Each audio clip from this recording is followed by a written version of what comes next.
안녕하세요. 사연에 빠지다의 DJ 민영입니다. 오늘도 두 가지 사연 준비되어 있는데 어떤 사연인지 궁금하시죠? 끝까지 함께 해주시고요. 구독과 좋아요 버튼도 잊지 말아주세요. 그럼 오늘의 사연 함께 시작해 볼게요. 안녕하세요. 저는 서울에 사는 50대 중반 여성입니다. 원래는 딸 하나와 남편 이렇게 세 식구가 함께 살고 있었는데 지금은 딸과 둘만 함께 살고 있네요. 얼마 전에 남편에게서 드디어 벗어났거든요. 이런 말을 하면 남편이 다들 문제가 있는 걸 아실 수 있으시겠죠. 네, 저희 남편은 참 문제가 많았습니다. 우선 지독한 알코올 중독자였어요. 술이 없이는 하루도 그냥 넘어가지 않았습니다. 그리고 그런 중독자들이 대부분 그러하듯 남편은 가족들을 괴롭혔어요. 소리 지르고 때리고 이 사연을 들으시는 여러분들이 충분히 다 짐작 가능한 그런 일들 말입니다. 하지만 저는 남편에게서 벗어날 생각을 하지 못한 채 살았습니다. 워낙 신혼 때부터 그래왔었기 때문에 세뇌 비슷한 걸 당한 거였기도 하고요. 너는 나 없이는 못 살아. 너 같은 년을 마누라랍시고 데리고 살아주는 건 나밖에 없다고. 알아? 남들은 이런 이야기를 들으면 그런 이야기를 들었다고 못 벗어나 싶겠지만 아주 오랫동안 그런 이야기를 들어오면 정말로 그런 것처럼 느껴지기도 합니다. 정말로 남편 없이는 못 살 것 같고 벗어나서는 더 힘들 것 같고 그런 거 말이죠.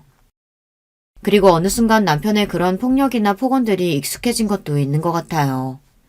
그래서 그러고 사는 게 맞는 거겠거니 하며 살았던 것 같습니다. 그리고 남편이 처음부터 그랬던 건 아니었어요. 처음부터 그랬으면 진작에 도망을 쳐 나왔겠죠.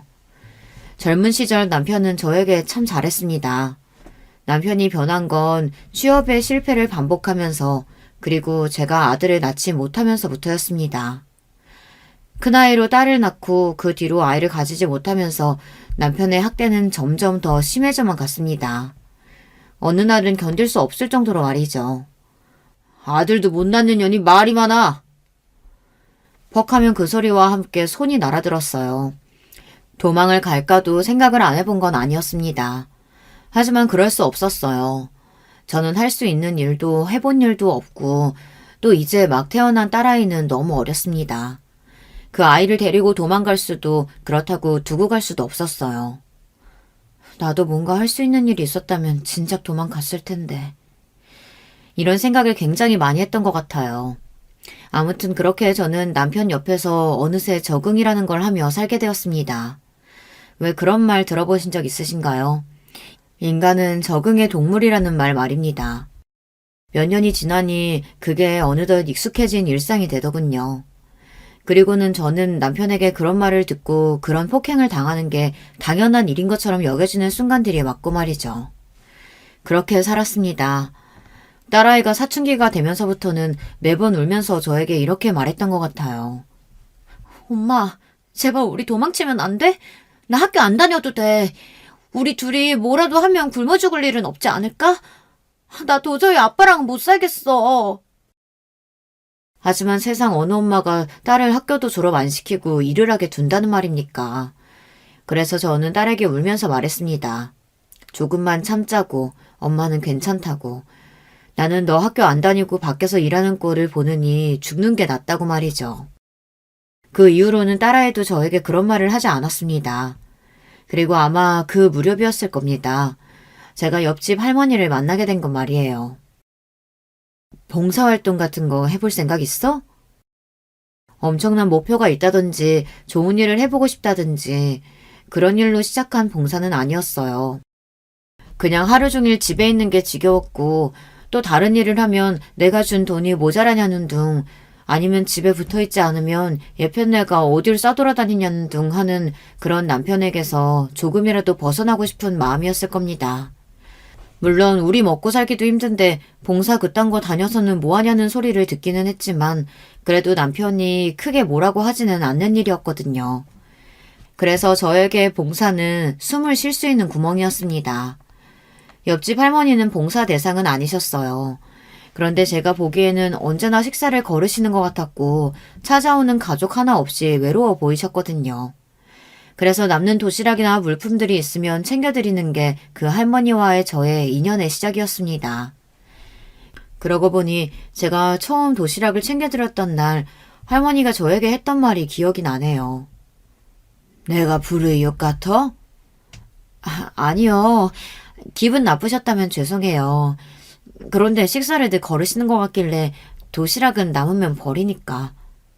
그러면 버리는 도시락을 나를 준다는 말이야?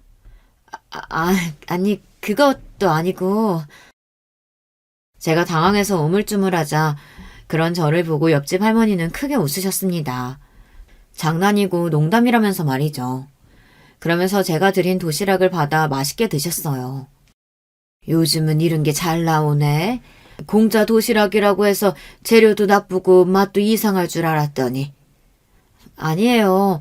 재료도 장에서 다 직접 보는 거고 요리도 저희가 다 직접 하는 건데요. 그래, 먹을만 하네. 그 이후로 저는 옆집 할머니의 도시락을 몰래 챙겨드리는 게 일과 중에 하나가 되었습니다. 그렇게 챙겨드리다 보니 거의 매일 얼굴을 보게 되었고, 그리고 제가 예상한 대로 가족 하나 찾아오지 않는 분이라는 것도 알게 되었죠. 조금 친해졌다고 생각한 날 할머니에게 조심스럽게 물어봤던 기억이 납니다. 자식분들은 안 계세요? 왜? 그래 보여? 아니, 늘 혼자 계셔서 걱정되는 마음이에요. 너는 내가 무슨 말만 하면 그렇게 긴장을 해? 가족 없는 거 맞아. 남편은 일찍 세상을 떴고 자식들도 한날 한시에 사고로 세상을 떴어. 자식을 잃은 부모의 마음이라는 건 감히 상상도 못하는 거잖아요. 그런데 그런 말을 아무렇지 않게 하는 옆집 할머니를 보며 더 마음이 아팠습니다. 아무렇지 않은 일이 아닐 텐데 그렇게 담담히 이야기하기까지 얼마나 긴 세월이 걸렸을까 하는 마음에 말이죠. 너무 옛날 일이라 기억도 안 나네. 그것들은 아직도 꽃 같은 청춘이겠구먼. 나는 80이 넘는 쭈그렁 할망구인데. 그런 이야기를 하는 할머니 옆에서 오히려 제가 울었던 것 같아요. 할머니는 우는 저를 보며 너무 웃기다고 네가 왜 우냐며 그저 웃으시기만 했습니다. 그 이후로 저는 할머니에게 더 마음이 쓰였어요. 그래서 더더욱 잘 챙겨드렸습니다. 도시락뿐만이 아니라 집에 과일 같은 것들도 가져다 드리고, 그리고 시간이 나면 가서 믹스커피 같은 것들을 마시면서 수다도 떨고 말이죠. 어느 날 할머니가 저에게 물으시더군요. 너는 친구도 하나 없냐? 맨날 나랑 못 놀게? 원래는 많았는데 결혼하고 나서부터는 연락하는 친구가 하나도 없어요. 그건 네 성격 문제 아니야? 어디 이상해 보이지는 않는데. 남편이 밖에서 친구나 다른 사람 만나는 걸 싫어해서 그냥 그렇게 얼버무릴 수밖에 없었습니다. 정말로 실제로 남편은 제가 밖에서 누군가를 만나고 돌아오는 걸 정말이지 극도로 싫어했거든요. 여자친구들을 만나건 아니건 그건 남편에게 중요한 게 아니었습니다. 그냥 제가 다른 사람들을 만나는 걸 싫어라 했어요. 지금 와서 돌이켜 생각해보면 제가 잘 사는 다른 친구들을 보고 다른 생각을 하게 될까봐 그랬던 것 같기도 합니다. 그러고 보니 네 남편은 뭐 하는 사람이냐? 어느 순간부터 옆집 할머니는 제 남편에 관한 이야기를 많이 물어보셨던 것 같아요. 얼마 동안은 아예 이야기해주지 않았습니다. 그냥 무슨 일을 하는 사람이고 어떻게 만나서 결혼했고 뭐 그런 이야기들 말고는 속 깊은 이야기를 하지는 않았던 것 같아요. 남편이 술주정뱅이고 마누라인 저를 때리고 그런 이야기를 밖에서 하기에는 부끄럽잖아요. 물론 그건 부끄러운 일은 아니지만 그런 마음이 들지 않았던 건 아닙니다. 옆집 할머니가 주기적으로 물어보셨지만 저는 늘 말을 흐렸어요. 아마 그것만으로도 멀쩡한 남편이랑 같이 살고 있다고는 생각하지 않으셨을 겁니다. 그리고 상황이 웃기잖아요. 맨날 어디 가는 것도 없이 봉사만 하고 자기만 만나러 오는 젊은 옆집 여자라니. 저 같아도 쟤는 뭐하는 애지 싶기는 했을 것 같아요. 그러던 어느 날이었습니다. 아마 여름이었던 것 같아요. 제가 얇은 옷을 입고 있었으니까요. 그날도 먹을 것들을 가져다 할머니 집에 놀러가서 한참 수다를 떨고 있는데 갑자기 할머니가 제 손목을 덥석 잡으셨습니다. 왜요? 어디 불편하세요? 아니, 너 이게 뭐냐? 할머니는 그렇게 이야기하며 제 옷을 들어 올렸습니다. 그 올린 옷 안에 있던 시퍼렇게 멍든 제 팔이 드러났습니다. 저는 놀라서 서둘러 팔을 빼고 옷을 내렸어요. 넘어져서요. 제가 생각해도 말도 안 되는 말이었어요. 넘어져서 생길 수 있는 멍이 아니었습니다. 그리고 한 번에 생긴 멍도 아니었고 누렇고 검었고 누가 봐도 예전에 생긴 멍과 지금 생긴 멍이 함께 있는 징그러운 자국이었으니까요. 짐작은 했다만 너희 남편한테 맞고 사냐? 아니에요. 아니긴 뭐가 아니야. 지 남편 이야기만 하면 입을 꾹 다무는 이유가 있었구만. 왜 맞고 살아? 그때 할머니는 처음 아셨습니다.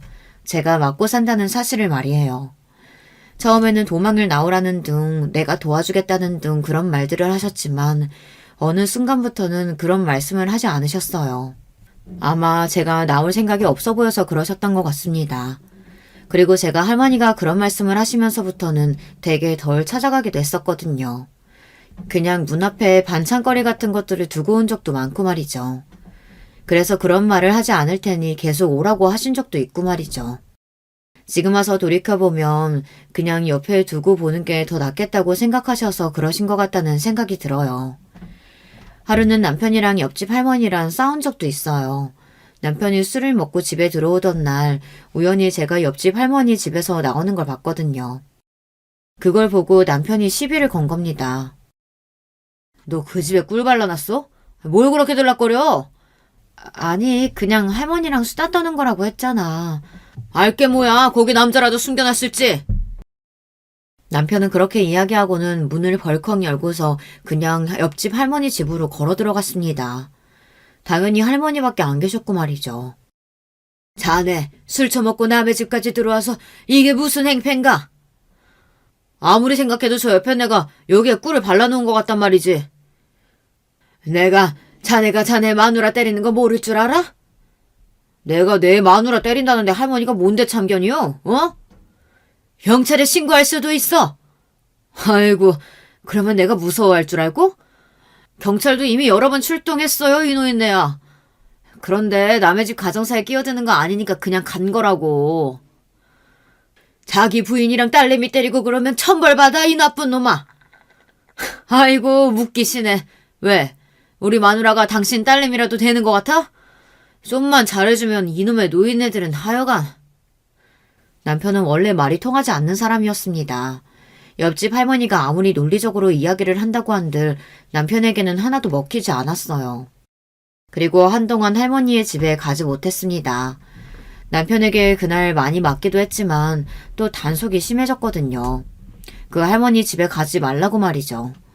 아마 남편은 제 주변에 저에게 바른 말을 해주려는 사람들을 다 치워버리고 싶었을 겁니다. 제가 정신을 차리고 자신의 곁을 떠나게 되는 날이 혹시라도 오게 될까봐 그게 겁이 났던 게 아닐까 싶어요. 아무튼 그렇게 한동안 못 가던 옆집 할머니의 집을 오랜만에 방문했을 때 저를 보고 아무 말을 하지 않으셨습니다. 그냥 평소처럼 밥을 함께 먹고 과일을 먹고 소소한 일상 이야기를 하는 정도였어요. 나중에 안 사실이지만 그날 저녁 제가 남편에게 맞는 소리를 들으셨다고 하더라고요. 그래서 자신이 괜한 참견을 했나 싶으셨다고요. 저에게 다시 그런 일이 일어날까 걱정하셨던 겁니다. 그래서 할머니는 그날 이후로 저에게 남편에게서 도망가라는 등 남편에게 왜 부인을 때리냐는 등 그런 말을 하지 않으셨습니다. 그냥 옆에서 정말 엄마처럼 존재만으로도 위로가 되는 그쪽을 선택하셨어요. 아, 이 이야기를 안 했네요. 저는 엄마가 없었거든요. 당연히 처음부터 안 계셨던 건 아니고 제가 고등학교 때 병으로 세상을 떠나셨어요. 그리고 제가 결혼하고 얼마 되지 않아 아버지가 세상을 떠나셨고요. 하나 있는 오빠는 어디서 뭐하고 사는지 연락도 되지 않아서 저는 사실상 가족이 없는 거나 마찬가지라고 생각하며 살고 있었거든요. 할머니가 엄마 같기도 해요. 네 엄마보다 내가 나이가 훨씬 많을걸? 그래도요. 저는 확신할 수 있어요. 옆집 할머니와 저는 엄마와 딸 그 이상의 유대감을 느끼고 있었다고 말이죠. 둘 다 서로 가족이 없으니 외롭잖아요. 저는 할머니와 함께하는 10년 동안 행복한 순간들이 참 많았습니다. 누군가는 뭐하러 그렇게 사서 고생을 하냐 하기도 했고, 연도 없는 노인네한테 뭘 그렇게 신경을 쓰냐 한 적도 있습니다. 하지만 옆집 할머니는 저에게 단순히 도와줘야 하는 사람을 넘어선 사람이었어요. 때로는 친구 같았고, 때로는 엄마 같았고 말이죠. 그래서 할머니가 돌아가신 날은 아직도 기억이 생생할 정도로 선명히 기억납니다. 뭐 사고사 이런 걸로 돌아가신 건 아니에요. 90이 넘은 나이에 돌아가신 거니 충분히 사실 만큼 사시다가 노안으로 돌아가신 겁니다. 마지막 6개월 정도는 호스피스 병동에 입원해 계셨어요. 그래서 그 전만큼은 자주 뵙지는 못했지만 그래도 일주일에 한 번 이상은 꾸준히 찾아갔었습니다. 이제 할머니 안 계시면 저랑은 누가 놀아줘요. 나 없으면 너는 더 행복할걸? 제가 행복한 일이 뭐가 있다고 그러세요. 아니야. 너는 이제부터 시작이야. 아직 젊잖아. 저한테 그런 말 해주시는 분은 할머니밖에 안 계시는 거 알아요? 제 말에 그러냐 하며 하하 웃던 할머니의 모습이 아직도 눈에 귀에 선명합니다. 할머니가 돌아가시고 남편이 별소리를 다 하는데도 저는 꿋꿋이 할머니의 장례를 치렀습니다. 가족 하나, 친구 하나 찾아오는 이 없이 그 장례식장에서 멍한 얼굴로 3일을 앉아 있었던 것 같아요. 대학 기숙사에 있던 딸과 동네 주민 몇몇이 찾아온 거 빼면 너무나 조용하고 손님 없는 장례식장이었어요. 찾아오는 이 없는 그곳에서 할머니가 안쓰러워 얼마나 울었는지 몰라요. 그러다 문득 할머니가 돌아가시기 전에 저에게 쥐어주었던 쪽지 하나와 말이 생각났어요. 나 죽거든 이리로 찾아가. 네 인생이 바뀔 거다. 할머니가 그렇게 말하며 저에게 쥐어준 건 웬 주소였어요. 장례를 다 치르고 며칠이 지나서야 그곳을 찾아갔던 기억이 납니다. 사실 이제 더 이상 심심해도 갈 곳이 없어졌잖아요. 집에 가만히 앉아있는데 자꾸 할머니 생각이 나서 마음이 우울하더라고요. 그래서 그 주소로 찾아가 볼까 해서 간 거였습니다. 그런데 그곳은 제 예상 외의 곳이었습니다. 바로 변호사 사무실이었거든요. 저기... 제가 어떻게 이야기를 해야 할지 몰라 우물쭈물하고 있자 변호사로 보이는 어떤 남자분이 대뜸 물으셨어요. 혹시 심연자 씨 되시나요? 아, 네. 근데 제 이름은 어떻게... 며칠 지나면 찾아올 거니까 굳이 찾아갈 필요 없으시다고 하시더니 정말이네요. 기다리고 있었어요. 이리로 들어오세요. 제 이름을 알고 있었고 제가 언제 찾아올까라는 것도 알고 있었다는 그 말에 갸우뚱하며 그 변호사라는 남자분을 따라 사무실 안으로 들어갔어요. 그리고 그곳에서 저는 정말이지 믿기 힘든 말을 들었습니다. 한정희 할머니께서 생전에 남겨두신 재산이 좀 많으세요. 네? 재산이요? 그리고 그곳에서 들은 이야기는 정말 놀라웠습니다.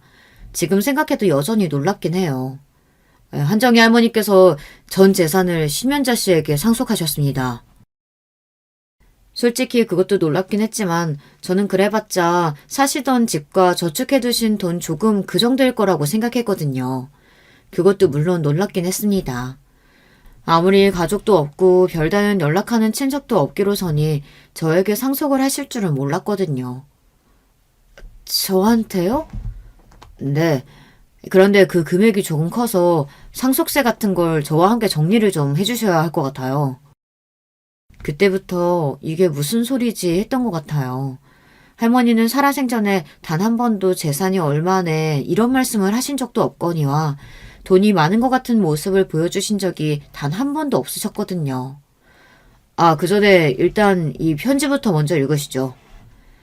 변호사는 그렇게 이야기하며 저에게 편지 하나를 건넸습니다. 그건 할머니가 살아생전에 저에게 써두신 편지였습니다. 그 내용은 이랬어요. 네가 이 편지를 읽는다는 건 내가 죽었다는 말이겠고 또 너의 새로운 인생이 시작된다는 말이겠구나. 사실 나는 살 만큼 살았다고 생각한다. 젊은 시절에 남편 보내고 또 자식들마저 보내고 죽을 용기가 없어 하루하루 그저 살아낸 거였지. 내 인생에서 즐거움이나 낙 같은 건 하나도 없었어. 너를 만나기 전까지는 말이다. 저는 아마 처음부터 울었던 것 같아요. 나는 정말 네가 내 딸 같았다. 물론 진짜 친딸 같지는 않을 수도 있지. 친딸이 아니긴 하니까 말이야. 그래도 내 인생에서 가족을 빼고 가장 소중하게 아끼는 사람을 하나 고르라면 그건 너다. 내 가족들이 이미 이 세상에 다 없으니 살아있는 사람 중에서는 네가 제일 소중하다고 보는 게 맞겠지. 그러니 내 재산을 네가 다 받는 게 맞지 않겠니? 가족이 없는 나한테 그래도 가족 같은 사람은 너밖에 없는데 말이야. 편지는 계속해서 이어졌습니다. 아마 내가 남기고 가는 재산은 네 인생을 바꾸고도 남을 거다. 나는 네가 남편에게 맞고 산다는 사실을 알게 된 순간부터 이 유언장을 준비했다. 아마 내가 남긴 재산의 규모를 알게 되면 얼굴 한 번 본 적 없고 내 장례식장에 오지도 않을 먼 친척들이 사방에서 달려들 거야. 그들에게 하나도 주지 않기 위해 법적으로 자문하느라 애를 좀 썼단다. 그때부터 이게 무슨 소리지 했던 것 같아요. 할머니가 재산이 많으시다니 하면서 말이죠. 몰랐겠지만 내가 돈이 상당히 많단다. 그리고 이제 이 돈은 네 돈이 되겠지. 나는 네가 나한테 물려받게 될 이 재산을 아무에게도 주지 말고 특히나 네 남편에게는 절대 10원 한 장 주지 않고 오로지 너와 네 딸의 행복을 위해서만 썼으면 좋겠다. 그게 유일한 조건이야. 아, 하나 더 있다. 이 돈을 물려받고 네가 제일 먼저 해야 할 일은 네 남편과 이혼하는 거. 그것도 내 조건이다. 그 이후로도 다른 말들도 있었지만 너무 길어서 이 정도만 하고 그 다음 이야기를 해볼게요. 저는 저에게 남긴 그 편지를 다 읽고도 무슨 말인지 몰라 가만히 변호사분을 바라봤습니다. 그분이 웃으시면서 하신 그 말이 아직도 저는 잊히지 않아요. 할머니께서 남기신 재산이 약 310억가량 됩니다. 네? 뭐라고요? 얼마요? 310억 정도 됩니다. 순간 누군가가 제 머리를 한 대 치고 간 것 같은 기분이 들었습니다. 3억도 놀라울 판인데 30억도 아니고 300억이라뇨. 저는 생전에 그런 단위의 돈을 들어본 적도 생각해 본 적도 없었습니다. 그리고 일단은 할머니한테 그 정도의 돈이 있다는 게 믿기지도 않았어요. 지금 누군가가 나를 두고 사기를 치나 몰래카메라 같은 걸 찍나 뭐 그런 생각만 했던 것 같아요. 아니 도저히 말이 된다고 생각하지 않았거든요. 하지만 맞았습니다. 할머니는 대대로 땅 부자인 집안의 고명딸이었다고 하더군요. 그런데 가족들이 다 죽고 나서 살던 집도 다 팔고 숨어 지내듯 조용하게 지냈다고 말이죠. 저에게 전에 하셨던 이야기가 생각이 났습니다. 살아있다는 거, 살아서 숨 쉬고 밥 먹고 잠자고 이러는 게 그 자체로 죄스러울 때가 있다. 먼저 간 가족들을 생각하면 그럴 때가 있다면서 말이죠. 아마 할머니는 그런 마음으로 연고도 없는 동네에 재산에 비해 턱없이 작고 초라한 집에 그렇게 사셨던 게 아닐까 싶어요. 마치 혼자 살아남은 자기 자신에게 벌을 주듯 말입니다. 정작 자신은 하나도 잘못한 게 없는데 말이죠. 평생을 그런 무거운 마음으로 살아오셨을 할머니를 생각하니 다시 눈물이 날 것만 같아요. 아무튼 저는 그런 엄청난 금액을 받을 수 없다고 처음에는 그렇게 생각했던 것 같아요. 사실 집 정도 물려주시는 거고 그런 거면 넙죽 받았을지도 모를 일입니다. 그런데 그건 너무 엄청난 금액이잖아요. 하지만 받고 싶지 않다고 해도 거절을 할 할머니가 이미 이 세상에 안 계셨어요. 그래서 거절을 할 수도 없었습니다. 그리고 제가 받지 않으면 할머니가 그렇게 주고 싶지 않아 했던 생전에 자신을 한 번도 찾아온 적도 심지어 장례식장도 찾아오지 않았던 그 먼 친척들에게 순위에 맞춰서 가게 된다고 하더군요. 그 이야기를 들으니 그건 돌아가신 할머니가 너무 싫어하실 것 같다는 생각이 들었어요. 그래서 일단은 상속 절차를 밟기로 했습니다. 하지만 그럼에도 불구하고 한동안은 그 엄청난 돈이 내 돈이 된다는 사실을 믿을 수가 없었던 것 같아요. 현실 감각이라고 해야 하나? 그런 게 하나도 느껴지지 않았습니다. 사실 그런 금액이잖아요. 평소 남편에게 생활비를 타뒀었던 저에게는 정말 상상도 하지 못할 돈이기도 했고 말입니다. 그 돈을 받고 거의 한 달 동안은 이게 현실이라는 걸 자각하는 시간이 필요했던 것 같아요. 믿기지도 않았고 또 어떻게 써야 할지도 모르겠더군요. 그래서 그냥 가지고만 있었습니다. 그러던 와중에 일이 터졌어요. 정신을 어디에 팔고 다니는 거야? 내가 두부김치 먹고 싶다고 했잖아. 남편이 퇴근길에 두부김치를 해놓으라고 한 건 해놓지도 않는다는 이유로 그날 오랜만에 엄청나게 두들겨 맞았어요. 나이가 들고는 본인도 체력이 딸려서인지 그 정도로 때리는 일이 드물었었는데 그날은 그동안 쌓인 게 많았던 건지 아니면 제가 그간 정신이 어디 팔린 상태였다는 걸 알아서였던 건지 정말 엄청나게 두들겨 패더군요. 한참을 그렇게 두들겨 맞고 있는데 문득 그런 생각이 들었습니다. 내가 여기서 왜 이렇게 맞고 있어야 하지? 나는 이제 돈이 많잖아. 하는 생각 말이죠. 저는 그날 저녁 술에 취한 남편을 바라보다가 짐을 챙겼어요. 그리고 그대로 그 집을 나왔습니다. 그리고 일단은 응급실부터 갔어요. 그리고 진단서를 발급받았습니다. 병원에서 사진도 다 찍어주더군요. 일단은 가장 비싸 보이는 호텔로 들어가 그곳에서 숙박을 했어요. 제 생에 그렇게 좋은 곳에서 자보는 건 처음이었습니다. 처음 며칠 동안은 이게 뭔지도 모르겠고 여기가 내가 있어야 할 곳이 아닌 것 같은 기분이 들었는데 앞서 이야기했듯 사람은 적응의 동물이잖아요. 금방 또 적응을 하더라고요. 그리고 병원에서 발급받은 진단서와 사진을 들고 저에게 재산 상속을 해주었던 그 변호사분을 찾아갔습니다. 이혼하려고 왔어요. 남편과 이혼하려고 말이죠.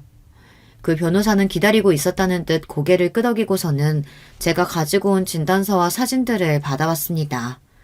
그리고 그건 받았던 문자나 다른 증거들도 있는지 물어봤죠. 생각나는 건 다 이야기했어요. 경찰에서 몇 번 출동했었던 일이라든지 예전에 혹시나 해서 남편이 저를 때릴 때 녹음을 해두었던 녹음 파일 같은 걸 말이죠.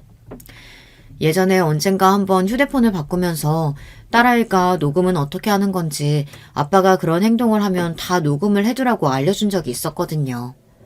한참을 자료를 검토하던 변호사가 웃으며 고개를 끄덕이더군요. 이 정도면 이혼 소송을 하고도 충분히 남을 것 같다고 말이죠. 저는 그 확답을 듣고 그러면 소송 준비를 해달라는 말과 함께 그곳을 나왔습니다. 그렇게 이혼 소송을 하기로 한 날 정말 처음으로 다리를 쭉 뻗고 잤던 것 같아요. 남편에게서 또 어딨냐는 집으로 들어오면 죽여버리겠다는 전화와 문자들을 끊임없이 왔지만 그런 건 전혀 신경도 쓰이지 않았습니다.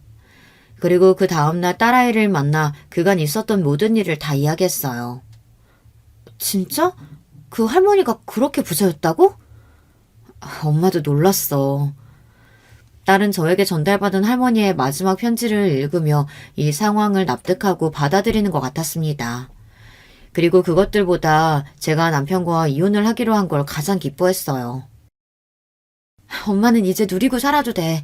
엄마는 그럴 자격 충분해. 그렇게 이야기해주는 딸아이를 부둥켜 안고는 한참을 울었던 것 같아요. 그리고 저는 집을 구했습니다. 딸아이의 학교에서 멀지 않은 곳에서 말이죠. 딸아이와 함께 살기 위해서 말입니다. 뭐 대단히 크고 엄청난 집을 구한 건 아니었어요. 사실 그런 집은 아직 적응하기도 힘들고 말이죠. 그냥 적당히 큰 아파트로 이사를 했습니다. 물론 신축이라 깨끗하고 무엇보다 보안이 좋은 것이었어요. 남편이 혹시나 찾아올까 조금 무섭기는 했기 때문에 딸도 저도 보안이 가장 중요한 곳으로 옮겼습니다.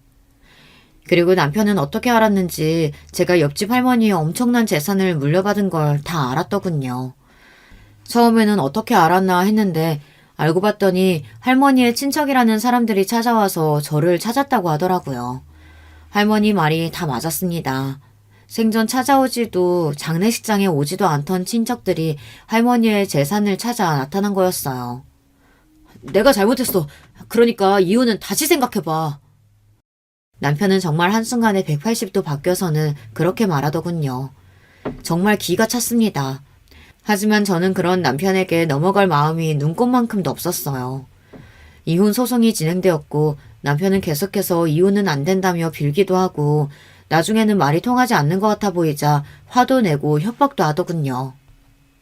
내가 너만 떵떵거리고 잘 살게 둘 것 같아? 어? 안 되면 어쩔 건데? 내가 너 죽여버릴 거야. 돈 좀 생겼다고 바로 자기 남편 이렇게 버려? 어? 누가 보면 평생 잘 산 줄 알겠어. 너는 나 평생 때리고 괴롭혀놓고 죽여도 내가 죽여야지. 어디서 네가 나를 죽인다는 소리를 해. 남편은 아마 그런 저의 모습을 처음 본 걸 겁니다. 늘 그렇게 소리를 지르면 주눅이 들어서 남편 말을 다 들어줬던 저였으니까 말이죠. 자신이 조금만 세게 나가면 이번에도 받아줄 거라고 그렇게 생각했던 모양이었어요. 그렇게 되지 않으니 당황했고 말이죠. 그리고 딸아이도 나섰습니다. 이번에 엄마가 아빠 받아주면 내가 엄마랑 연 끊을 거야. 뭐라고? 인연이 먹여주고 입혀주고 키워줬더니만. 아빠가 나한테 해준 게 뭔데? 낳기만 하면 자식이야? 먹이고 입히는 거야 엄마가 다 했고 기집애 대학 공부 안 시켜준다고 해서 장학금 받아서 대학 온 것도 나야. 나는 어디 가면 아빠 없다고 말하고 다닌 지 이미 오래됐어. 나는 그냥 아빠가 죽었으면 좋겠다고. 남편은 결국 화를 참지 못하고 딸아이의 뺨을 때렸고 그 뒤로는 정말 난장판이 되었습니다. 저는 다른 건 다 참아도 남편이 제 딸 얼굴에 손을 댄 건 도저히 참아줄 수가 없었어요. 저의 악을 쓰는 소리와 그리고 소란에 출동한 경찰, 그야말로 난장판인 하루였습니다. 결국은 남편에게 저희는 접근금지 신청을 했고 그 신청이 받아들여졌어요. 그래서 이제는 남편은 저희에게 접근해올 수 없게 되었습니다. 물론 하려면 하겠지만 법적으로는 말이죠. 남편은 받아들일 수 없어 하는 것 같았습니다. 그래서 아직도 술만 먹으면 전화가 와서는 화를 냈다가 잘못을 빌었다가 아주 그냥 난리를 쳐요. 이혼 소송이 다 끝났고 완전히 이혼이 성립된 지금에도 말입니다. 그리고 생전 연락 한 번 없던 시누이에게도 연락이 왔었어요. 아마 제가 엄청난 재산을 물려받게 되었다는 사실을 자신의 오빠에게서 들은 모양이었습니다. 나이도 들어서 이렇게 이혼하는 게 맞나 싶어요. 그냥 그간 쌓인 정도 있고 하니 같이 살면 좋을 건데. 아가씨가 오빠랑 살아봐요 그럼. 나는 그 사람한테 쌓인 정 같은 거 없네요. 그래도 그 나이에 혼자 살게 된 오빠가 불쌍하지도 않으세요? 하나도요. 정 오빠가 불쌍하면 아가씨가 데리고 살면 되겠네요. 저의 그 말에 인상을 팍 하고 쓰던 시누이가 떠오르네요. 보나마나 뭐라도 콩고물 떨어질 게 있나 싶어서 와놓고 그게 통할 것 같지 않자 뭐 사람이 돈 생기면 바뀐다더니 정말이었다는 둥, 그래도 언니는 다를 줄 알았는데 사람이 다 똑같다는 둥, 그런 소리만 구구절절 늘어놓다가 돌아갔습니다. 그리고 다시 연락이 여러 번 왔지만 제가 받지 않았어요. 할머니의 친척들도 찾아왔었습니다.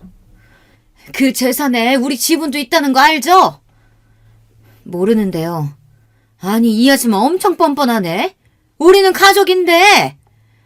할머니가 살아생전에 한번 찾아오지도 않고 장례식장에 찾아오지도 않는 말뿐인 그 가족들, 자기 죽으면 돈 달라고 나타날 테니 다 무시해도 된다고 하셨어요. 제 말에 헛기침을 흠흠 하더군요. 하지만 그들은 포기하지 않았습니다. 우리가 소송 걸면 어떡할 거예요? 그냥 순순히 우리가 말하는 금액 주는 게 더 좋을 텐데. 그들이 말한 금액은 100억 정도 되는 돈이었습니다. 뭐 그들도 여기저기 다 알아보고 왔겠죠. 그리고 법적으로 제게서 돈을 가져갈 수 없다는 것도 알았을 겁니다. 소송을 걸어서 더 가져갈 수 있다면 그걸 포기할 사람들이 절대 아니었어요. 소송 거세요. 제가 단호하게 이야기했습니다. 그들은 당황하더군요. 할머니가 저에게 남기신 편지에 이렇게 적혀 있었어요. 그 친척이라는 작자들에게는 정말이지 단 한 푼도 주고 싶지 않아서 백방으로 알아보고 변호사들한테도 조언도 많이 받고 해서 한 푼도 주지 않는 방법으로 저에게 재산 다 물려주신 거라고요. 그니까 소송하세요. 저는 할머니 말대로 따를 거니까. 그들의 처지에서도 소송은 함부로 걸 수 없는 문제였습니다. 소송에서 지게 되면 본인들 변호사 비용은 물론이고 제 변호사 비용까지 본인들이 다 물어줘야 하니 돈 받겠다고 소송했다가 돈을 더 쓰게 될 수도 있는 노릇이었거든요. 아마 그것도 다 알고 왔을 거예요. 그냥 왔을 리 없는 사람들이었습니다. 그 독한 할망구, 그런 소리까지 했단 말이지? 그들이 그렇게 이를 가는 소리를 들을 수 있었습니다. 물론 그리고 나서도 그들은 포기하지 않았습니다. 저를 괴롭히는 방법을 선택한 것 같았어요. 시시때때로 연락도 오고 또 난동을 부렸습니다. 어느 날은 집 앞에서 이런 짓을 한 적도 있어요. 여기 사는 사람이 우리 이모님 재산을 다 빼돌리고는 가족들한테는 한 푼도 주지 않고 자기가 떵떵거리고 살아요. 이 사기꾼한테서 우리 돈 좀 찾아주세요. 그런 식으로 저를 괴롭히기로 한 방법을 선택한 모양이었어요.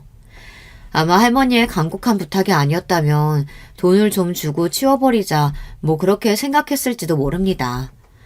하지만 할머니가 절대 그들에게는 돈을 주고 싶지 않다고 저에게 유언을 남기셨잖아요. 그래서 저는 그들에게 질 수 없었어요.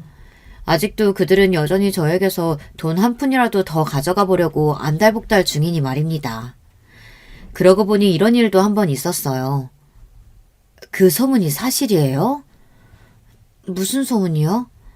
아니, 501호가 곧 죽을 날 받아놓은 할머니한테 일부러 접근해서 재산 다 상속받았다고 사기꾼이라고 그러는 거.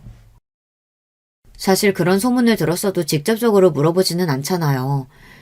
그런데 그 동네 사람들은 그런 사람들이 자기네 아파트에 살면 집값이 떨어지네 어쩌네 그런 말들을 하면서 아무렇지 않게 그런 말들을 저에게 하더군요.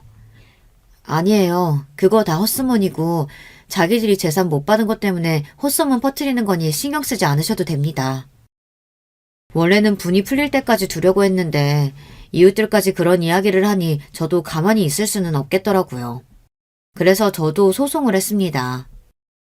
아니 재산 다 순간에서 가로챈 것도 모자라서 그 억울함을 토로하는 친척들을 고소까지 해? 당신 이러다 천벌받아! 그렇게 말하던 사람들은 다 허위사실 유포와 모욕죄 같은 게 성립되어 저에게 벌금을 내야만 했어요. 그리고는 지금까지는 나타나지 않고 있습니다. 본인들도 누적이 되면 좋지 않다는 사실을 안 거겠죠. 절대 포기할 위인들이 아니니 조만간 다른 방법으로 또다시 저를 괴롭히러 올 거라고 생각합니다. 아빠가 나를 찾아왔었어. 그 소송이 마무리될 때쯤 딸아이가 저에게 그렇게 말하더군요. 순간 철렁하는 마음이 들었던 것 같아요. 남편이 혹시나 딸아이에게 무슨 짓을 했을까 싶어서 말입니다. 하지만 다행히 그런 건 아니었어요. 남편은 딸아이가 보고 싶다면서 학교로 찾아왔다고 하더군요. 그리고는 저와 딸아이가 어떻게 지내는지 물었다고 합니다. 너네 아빠 어떻게 지내는 것 같던? 그냥 살이 좀 빠져 보이긴 했는데 그거 말고는 멀쩡했어. 그러고는 여태 자신이 저와 딸아이에게 못했던 것들을 다 생각해봤다고 했다더군요. 옆에 있을 때는 몰랐는데 없어지고 나니 그 소중함을 알게 되었다면서 자신이 그간 우리 두 사람에게 얼마나 잘못하고 살았는지 너무나 많이 또 크게 깨달았다고 말이죠. 다시 합치자는 말은 다시는 안 하겠대. 그리고 엄마한테 돈 달라거나 하는 소리도 안 하겠다고. 그러면서 나한테 이 말만 전해달라고 하더라. 무슨 말? 뭐 그동안 미안했다고. 그리고 자기 같은 놈이랑 사라져서 정말 고마웠다고. 그 말을 듣는데 어딘가 등골이 서늘한 기분이 들었습니다. 꼭 마지막 인사 같잖아요. 뭐 이제 더 이상 찾아오지 않는다는 인사라면 그런 인사도 할 만하다고 이성적으로 생각이 들면서도 어딘가 불안한 마음이 들기는 했어요. 그래서 그날 저녁 많은 고민을 했습니다. 남편에게 전화를 할지 말지 하는 걸 말이죠. 하지만 하지 않았어요. 이렇게 넘어가서 한 번, 두 번 받아주다 보면 결국에는 또 예전과 같이 돌아갈 거라고 생각이 들었거든요. 그런데 다음날 오전 신우이에게 전화가 왔습니다. 이제 어떡할 거야?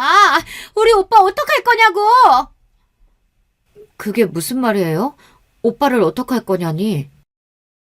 순간 심장이 철렁하고 내려앉는 기분이었습니다.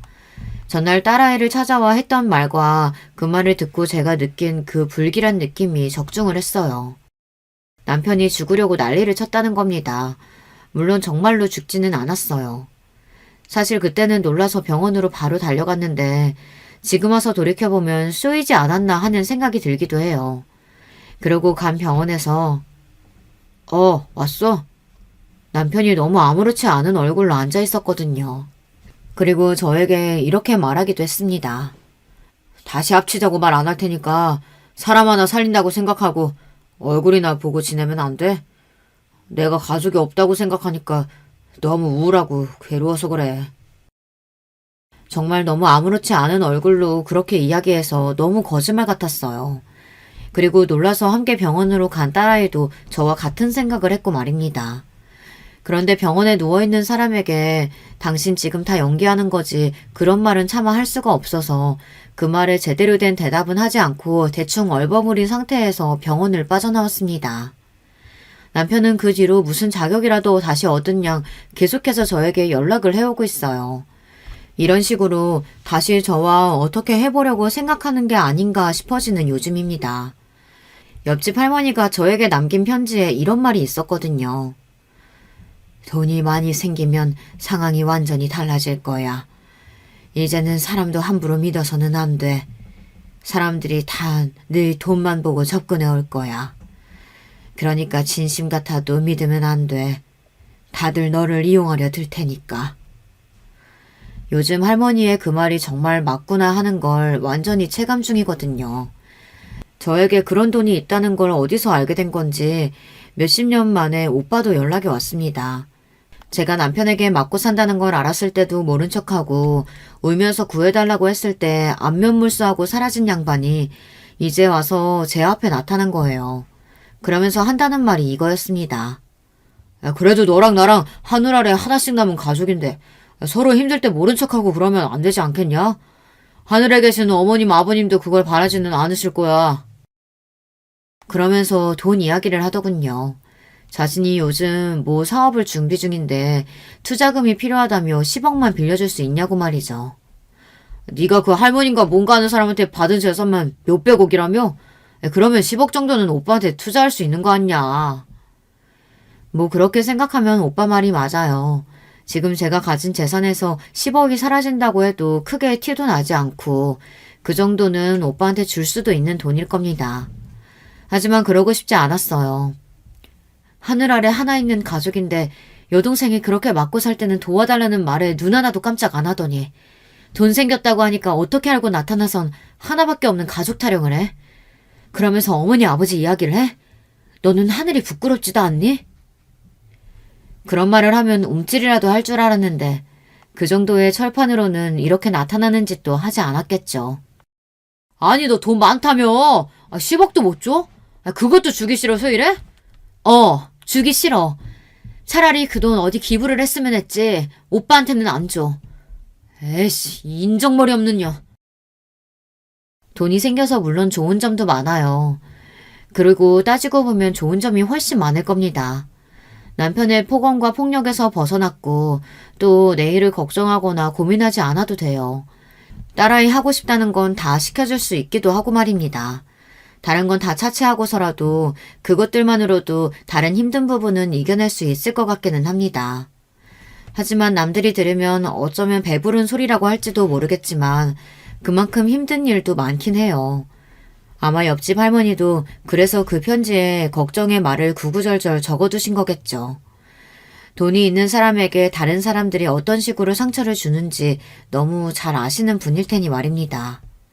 사실 저는 그 재산이 생긴 이후 사람들을 더 편안하게 만날 수 없게 되어버렸습니다.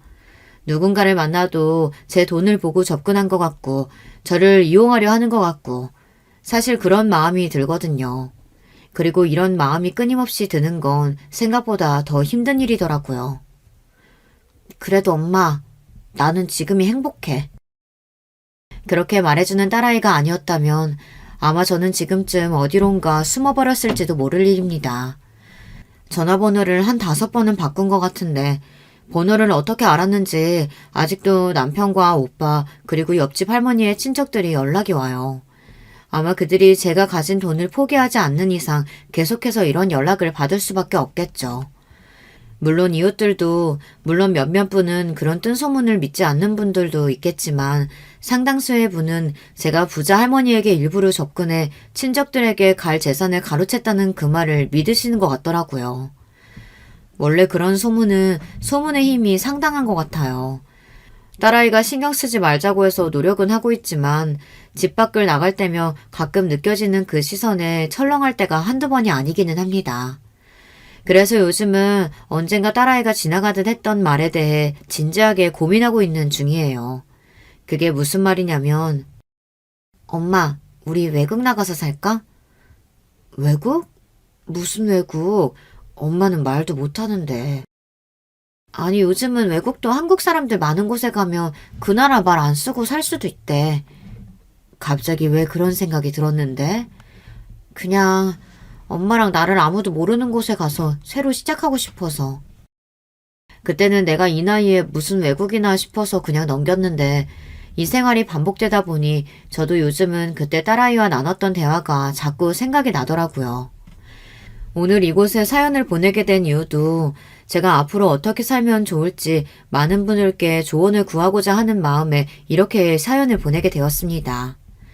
지금 저를 괴롭히는 저들은 자신들이 원하는 돈을 받기 전까지는 절대 저에 대한 집착을 거둘 것 같지 않거든요. 그리고 설사 받았다고 한들 다음이 없으리라는 보장도 없고 말입니다. 그리고 무엇보다 절대 주지 말라고 했던 옆집 할머니의 마지막 말을 지켜드리고 싶은 마음도 큽니다. 그래서 제가 어떻게 살면 좋을지 많은 이야기를 들어보고 싶어요. 저 인간들에게서 벗어날 수 없다면 그냥 이대로 참고 사는 게 좋을지, 아니면 떼어놓는 다른 좋은 방법이 있을지 말입니다. 제가 지금 하는 고민처럼 아예 외국으로 가버리는 것도 방법 중 하나가 될 수 있겠죠.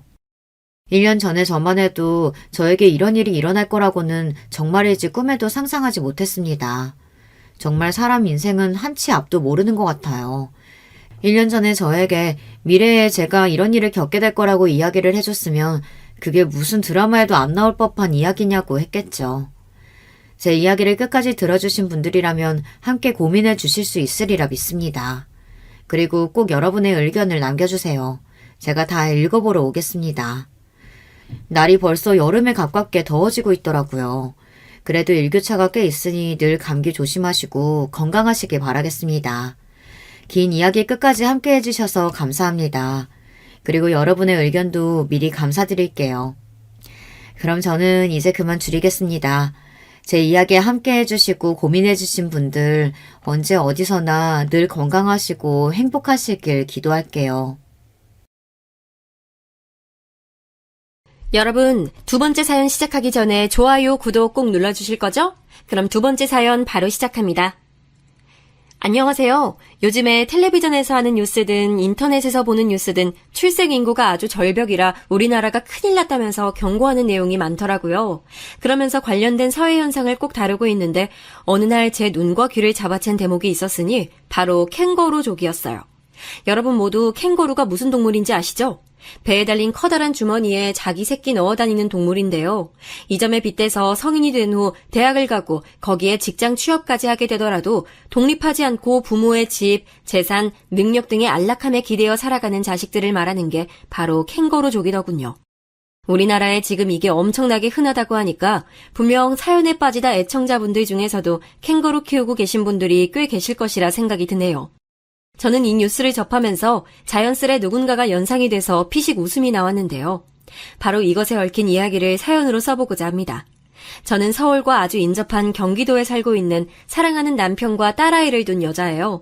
제 친정 집안은 형편이 별로 좋지 못했어요.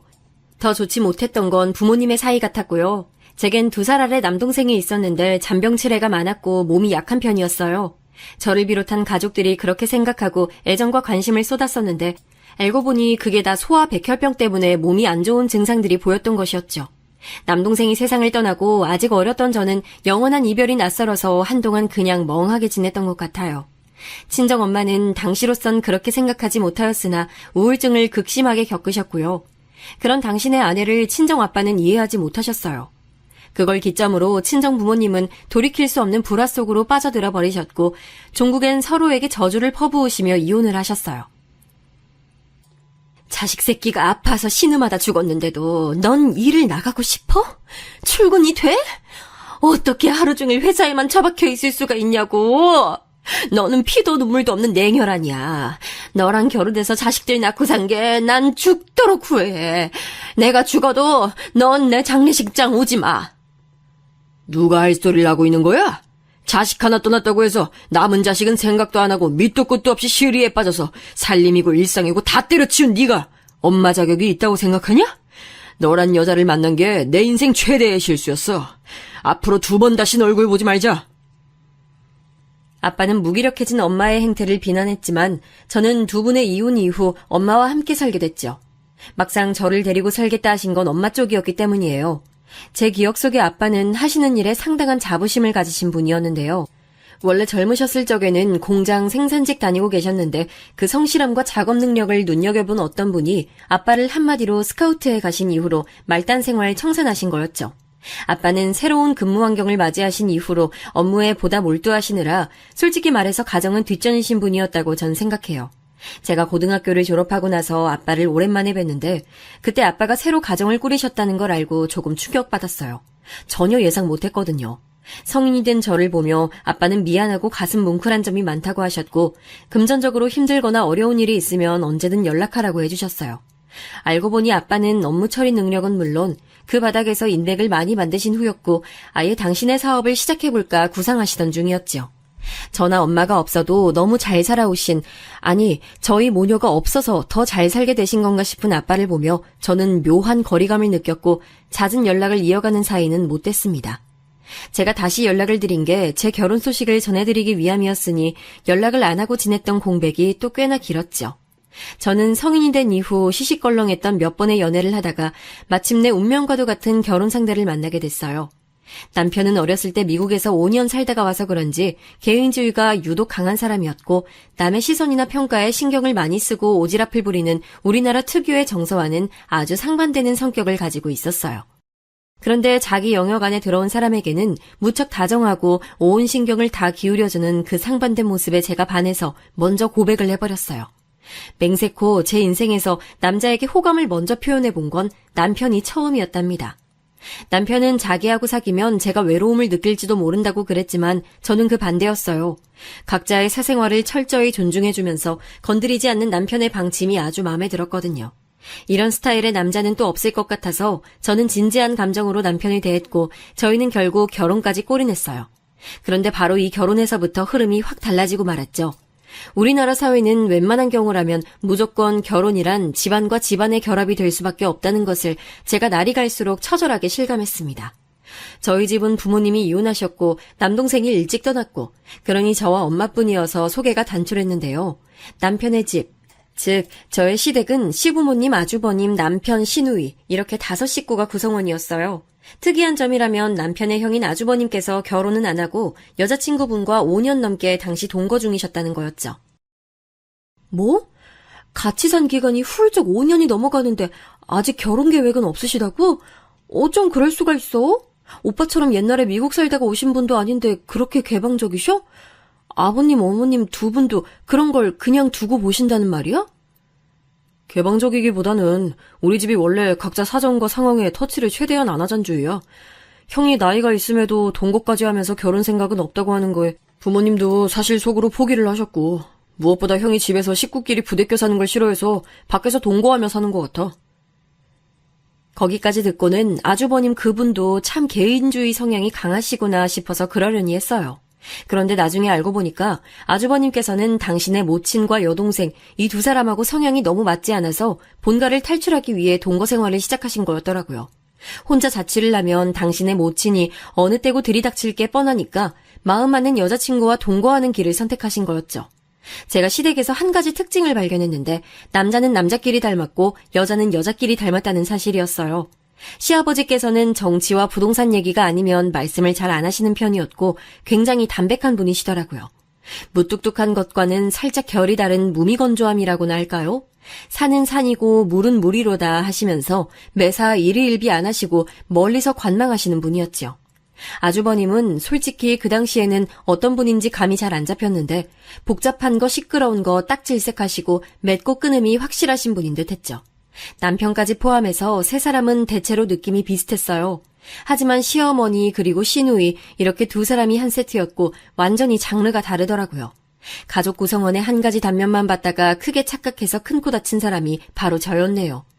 설마 하니 저는 시누이가 집안의 골칫덩이일 줄은 상상도 못했고 나아가서 저의 골칫덩이가 될 줄은 더욱더 몰랐습니다. 먼저 시어머니께서 어떤 스타일인지 설명을 드려보자면 이랬어요. 아이고 우리 귀한 둘째 아드님, 머리 좋아, 인물 좋아, 직장도 번듯하고 어디 하나 빠지는 데가 없는데 어째 자기 엄마한텐 무심한지 모르겠네. 시간 날 때면 엄마 어디 가고 싶은 데 있으세요? 이렇게 한 번씩 물어보기라도 할 법한데 도통 그러질 않으니 이거 뭔 내 속만 타들어가고 나만 외로운 거지 뭐. 이걸 어디다가 내가 하소연하겠어. 부끄러워서 말도 못해. 아, 엄마, 왜 또 그러시는 거예요?